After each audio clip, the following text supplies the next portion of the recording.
Bonjour, j'espère que vous allez bien. Je m'appelle Alexandre Aubin, copropriétaire chez Gaspard. Aujourd'hui, je vais vous parler de la saucisse Gaspard fumée. C'est quoi la saucisse Gaspard fumée? En fait, ça se trouve être la saucisse qu'on a essayé de créer pour faire une saucisse haut de gamme, style hot dog. Quelque chose qui donne un remplacement de hot dog pour mettre un niveau super intéressant.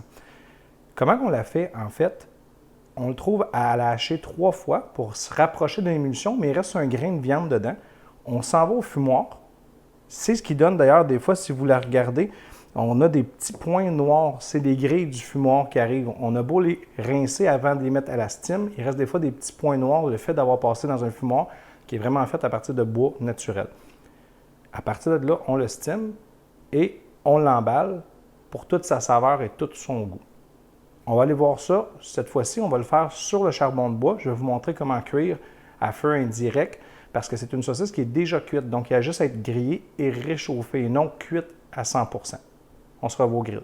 J'ai choisi le grill au lieu du barbecue propane, le traditionnel, juste pour la saveur. Mais ce n'est pas vraiment important, mais la technique reste plus ou moins la même. Quand on est au charbon de bois, ce qui est important de comprendre, c'est qu'on veut avoir deux zones. Une zone où tu as juste le rayonnement de la chaleur, puis une zone où tu as principalement ta zone de chaleur, où tu as ton charbon de bois.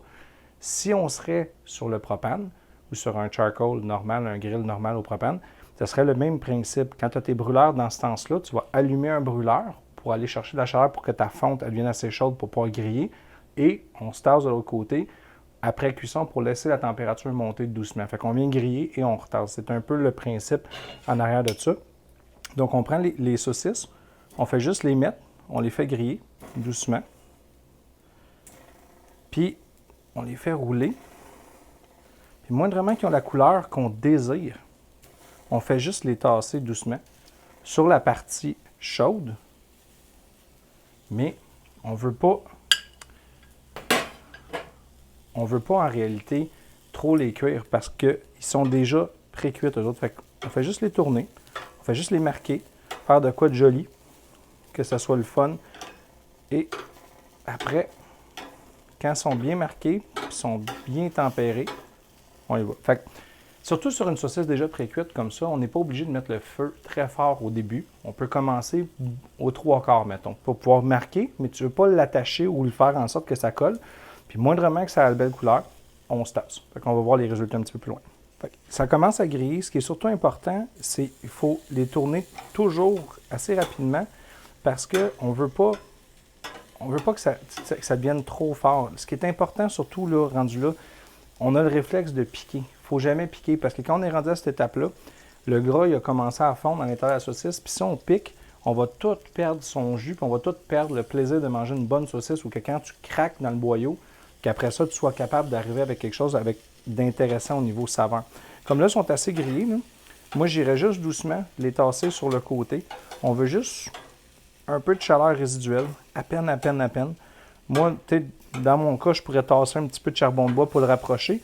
Ou, la fois dans ma vie où j'ai fait les meilleures saucisses, sincèrement, là, peu importe, on a fait les marchés publics longtemps à Val-David, et le moment où c'était les meilleurs, c'est les moments où j'avais pas faim. On grillait pour les gens qui venaient manger avec nous là-bas, et je partais à cuisiner des saucisses sans avoir faim. Mais quand je les mangeais, eux, j'avais pas brusqué. J'avais pris mon temps, j'avais pris le temps de la laisser cuire, puis laisser tout le gras arriver partout, puis faire en sorte que tu aies une belle saucisse. Partez pas à cuisiner quand vous avez faim. Commencez un petit peu avant, ça va vous laisser le moment de bien cuire toutes vos viandes plutôt que de pousser puis de manquer votre coup. Fait que je vais terminer comme ça, juste doucement à côté. Un coup que ça va être reposé, vous faites juste les mettre soit dans un hot dog, en déjeuner, saucisse déjeuner, c'est exceptionnel.